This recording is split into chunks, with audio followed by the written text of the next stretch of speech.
environmental standards, get serious about currency manipulation, I would be a strong no vote. I have a lot of faith in the American worker, and I think if given a level playing field, they can outproduce, out-hustle, outwork any other workers, on the face of the earth.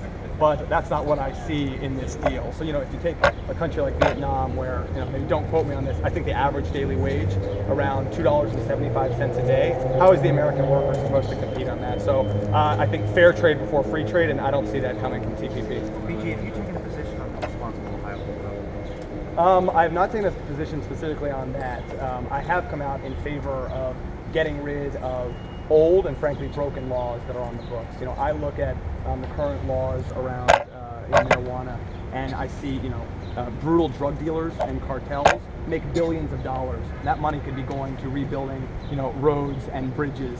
I look at folks who have cancer or Alzheimer's who need the palliative care, and then I look at the sort of uneven application of justice, where even within Ohio, if you're African American, you might be 4 or 8 times more likely to go to jail for possession of marijuana. So I don't encourage anyone to use it, but I think it's a matter of, and this gets so much to looking forward, embracing the future. If something is broken, if something isn't working, don't keep doing more of the same. So do you favor legalization? I favor decriminalization, legalization, and tight regulation, which includes things in the proposal, not being able to buy if you're under 21, et cetera. Yeah, so look, we have a binary choice between, do we want to take this opportunity to move forward from the broken laws of the past, and I will vote yes on this opportunity. One more thing on trade. I mean, do you think that is an issue that will be big?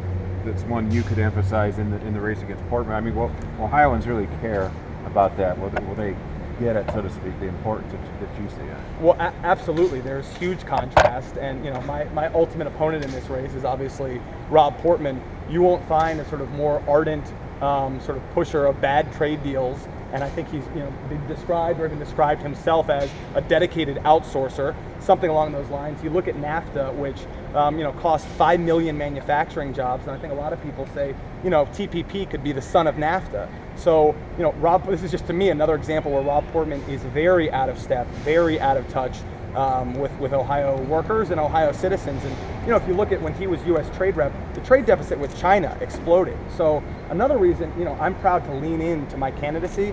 I think people are interested in good experience and not so good experience. I'm proud of the experiences that I have as an elected leader in Cincinnati. I think Rob Portman has a lot of experience, and it's the wrong kind. It's being the architect of a Bush budget before the economy goes over the cliff. It's being the U.S. trade rep when the trade deficit with China explodes. So absolutely, Rob Portman will be held very accountable. We have to roll on. All right. All right. I hope we'll see a lot more.